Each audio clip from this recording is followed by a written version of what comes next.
dynasties du Moyen Âge. Au 5e siècle, alors que l'Empire romain s'effondre, la Gaule est envahie par des peuples dits barbares, des Visigoths, des Burgondes, des Alamans et des Francs. Très vite, les Francs cherchent à étendre leur domination.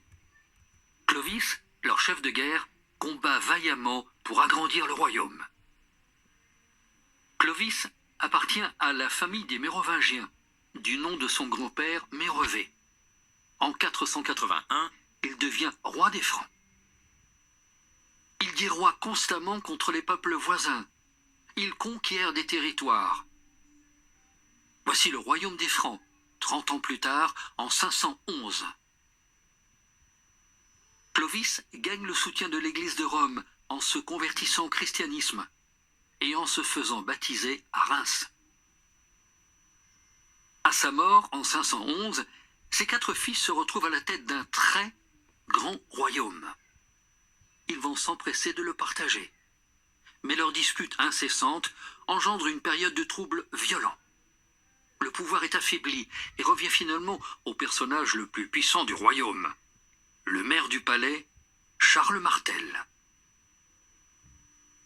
En 751, le dernier roi mérovingien est remplacé par le maire du palais de l'époque, Pépin le Bref, qui se fait rapidement élire roi des Francs. C'est ainsi que s'installe sur le trône une nouvelle dynastie, celle des Carolingiens. Elle tire son nom du plus célèbre de ses rois, Charles le Grand, en latin Carolus Magnus, que nous connaissons sous le nom de Charlemagne. Charlemagne règne pendant presque 50 ans. Il installe sa capitale à Aix-la-Chapelle et cherche par tous les moyens à agrandir son royaume. Pour cela, il mène des guerres continuelles. En l'an 800, il se fait couronner empereur d'Occident par le pape. À la mort de Charlemagne en 814, l'empire carolingien revient à son fils, puis à ses 3 petits-fils.